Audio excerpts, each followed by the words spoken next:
Back here on Yahoo Sports, we get into a little mixed martial arts. Our lead MMA writer, Kevin IOLE, is here with us. I'm Steve Cofield as we get ready for what they're saying is a big announcement on Friday. It's been a pretty big month or so for the UFC. Just signed a deal with Fox. It looks like this press conference with Dana White teleconference is going to have to deal with that first Fox show on November 12th. We're pretty certain about that. That is what the press conference is going to be about, Kevin? You know, Steve, if I had to guess, what I would guess it would be, one, the announcement on Fox, and then number two, I would guess that Dana White's going to announce that Alan Belcher and Josh Barnett are going to be on the MMA Insiders on Friday night. Look at you. I was going to do the plug at the end. You get it right in at the beginning. Yeah, we have our local radio show, the MMA Insiders, on ESPN Radio 1100 in Vegas. You can, outside the market, you can hear it at ESPN1100.com, where we got two of the more talkative guys in the biz, and Josh Barnett and Alan Belcher joining Kevin and myself. So this teleconference is going to be about that Fox November 12th card. It's obviously a gigantic card if that's what the teleconference is about. Yeah, I mean, we don't know that that's what it's about. I think all signs are pointing toward that. I talked to Dana White on Wednesday, and I asked him about the main event and when he was going to name it, and he said 48 hours, 72 hours. So this would go right in with what he was saying. They realize that they have a lot of people on the hook. A lot of people are really interested in this, and so I think he, instead of him just releasing and putting it up on the UFC website, I think they want to make it an event. And I think they want to show Fox, look at what we can bring, media-wise, to these fights and the attention we're going to bring to it. So I think that's what it's going to be. It's going to be the main, the main event and the co-main event announcement tomorrow. Two-fight card, well, at least on TV. November 12th on Big Fox all around the country. You think the lead-in fight to the main event is going to be Ben Henderson and Clay Guida?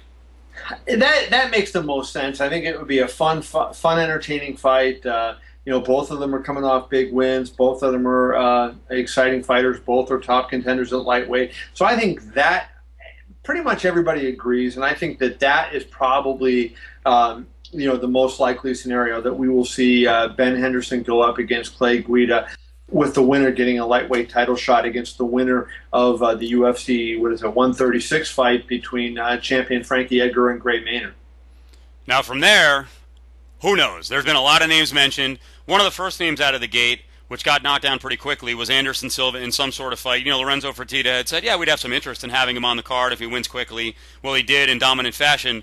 But I thought what Dana White said recently, and I think it was right after the card, when he basically said, Silva will not be on this Fox card because we can't afford to have him go on there and knock someone out in 15 seconds, and it kind of makes sense. He's spectacular, but what if he just smears somebody? Then you lose the effect of that 1 hour block. Yeah. I mean, and I just don't think they're going to put him on anyways. I've talked to people close to the situation who say no chance he's on. Dana's already said he's not on. So if Dana says he's not on, we really shouldn't even talk about it because he's not on. But and the chance that maybe he's trying to trick us, let's comment on it.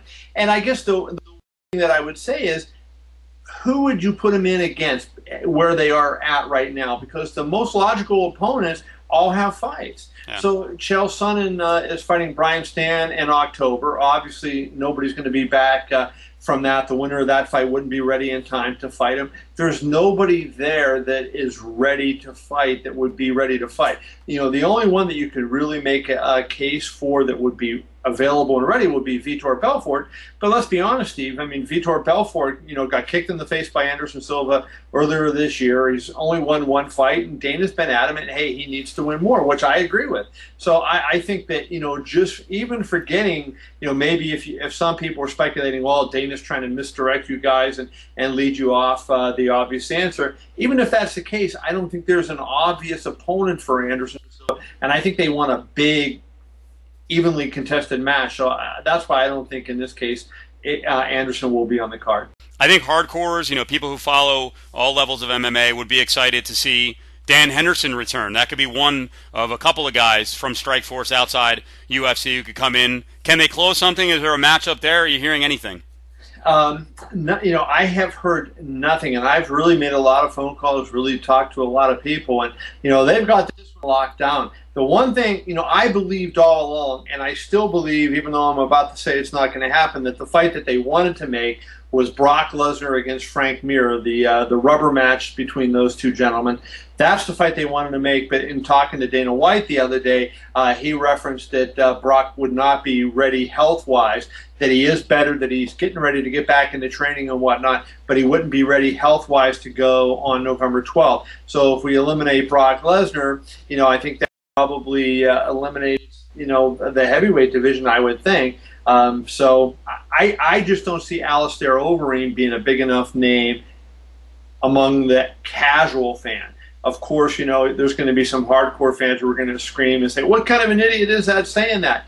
But that's the person who lives and dies MMA who knows him. But the average person, what I would consider even the average UFC fan, probably is not going to be too aware of Alistair Overeem, and he's not going to bring the audience.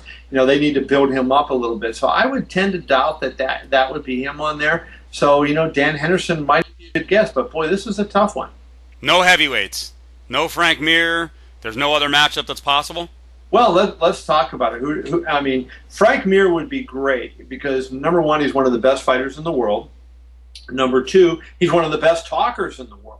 He's a guy that, could sell the fight. He's a guy that, people feel strongly about. A lot of people don't like him. A lot of people do like him. Obviously he's a terrific fighter. He's held the UFC heavyweight title on multiple occasions. Who do you match him with? Is it Overeem? Well, maybe it is. I think they want recognizable names on both sides of it. I don't think they want to be sitting there, with two guys that maybe one guy is well known and the other guy, who's he? And so I think that it's not going to be a heavyweight because there's nobody open available that would be ready to fight Frank Mir. Another idea: would you move someone off one of the loaded pay-per-views? Would you go nuts about, say, you move it back a month or so, but would you take like Jose Aldo and Kenny Florian off of that card? You already have a title fight on the card, or do you need to sell there? It's kind of like that whole, how much do you need in terms of pay-per-view buys, and how much is this first network show worth? Yeah, that certainly might be a fight that they could do, and I think this first network show, Steve, you cannot underestimate the importance of it. In the past, Elite XC and then Strikeforce were on CBS, so the UFC has been beaten to network TV. But this is the first time the major league of MMA is going to be on. This is going to be the first time it's shown to the world, from the top level. And so I think that they want to make sure that they go out, especially for this first show. I think they're going to do it for all the shows. But really, for this first show, they want to come out with a bang and have a big card, recognizable names, a fight that is going to be a great fight. And so I just don't see them putting guys on that, are only known to the hardcore fans. I just don't see that happening. Any chance it's Machida and Phil Davis? I don't see that happening. I'll tell you what, if I had a guess, and this would strictly be a guess, I would say Dan Henderson, Vitor Belfort. It would be a guess. We'll find out at about 1 o'clock Eastern time today, 10 o'clock Pacific, when Dana White makes the announcement. But that would be my guess, Steve. Other than that, there's not a lot of names out there. With those two guys, you would have, the Strikeforce champion, the former UFC champion, both guys that are, big names in the sport who are probably known outside the sport, who are entertaining fighters. That would be an entertaining fight. So I think that might be the fight that they go for. But it is a great mystery. All right. Well, I'll wait. I have no choice. I have no choice. I don't know. I'm just guessing. I don't know. I was hoping it would be an Overeem against Amir, but I understand your rationale on that one. That Overeem is a guy you still have to kind of build up, and that would be amazing though if you think about it. That the promotion is angry, not with Overeem, but a guy gets sent into exile because his management, they can't get along with him, and then 2 months later he's on network TV on their first network TV show. But stranger things have happened. When it comes down to it, Dana White and Lorenzo Fertitta see the big picture and put all those disputes of the past out, go out to pasture to make a big show. Yeah, they are smart business people, and they will put on what they think is going to be the best fight that works for them. So, if Overeem is the best fight that they can get on, they will put Overeem on, and they will forget about the Golden Glory issue that they had. I just don't think that when they sit down and analyze it, even if they have Overeem signed to a contract right now, I wouldn't be shocked if he's in the co-main event, because that's a way of building him up and introducing him. But as the main event fighter, that's where I find it believe that you're going to be able to sell Overeem as the main event guy, a guy that's never fought in the UFC. Now you're going to say on your biggest show of the year, in essence, your first network TV exposure that you have, you're going to put a guy that has 0 UFC fights in. I just don't believe that. All right, well, it's anyone's guess. We should mention one last show. I think this is very important. Fox is making a major commitment. They're going to do basically a preview show, prime time on a Sunday night. And that's something. I mean, after football, that's huge. Yeah, let's just hope people aren't too drunk to watch it. After watching all the football games that day, But yeah, I think it's great. It's great for the sport of mixed martial arts, Steve. It's obviously great for the UFC. They're going to get a lot of money out of this deal. They're going to, they're going to make a lot of money going forward because of this deal. But it's also great for everybody else involved. I think it's going to be good for the fighters. They're going to make more money because of sponsorships and whatnot. It's going to be great for the other organizations because MMA is such a wonderful sport. I don't think it's gotten the widespread acceptance yet that it will ultimately get. This is going to help that. So the other promotions that are out there that are fighting for attention, fighting for viability, I think this will help them. If the UFC is successful, it'll only make them more dominant in the marketplace, but it'll help a Bellator. It'll help some of these other ones and make a big deal.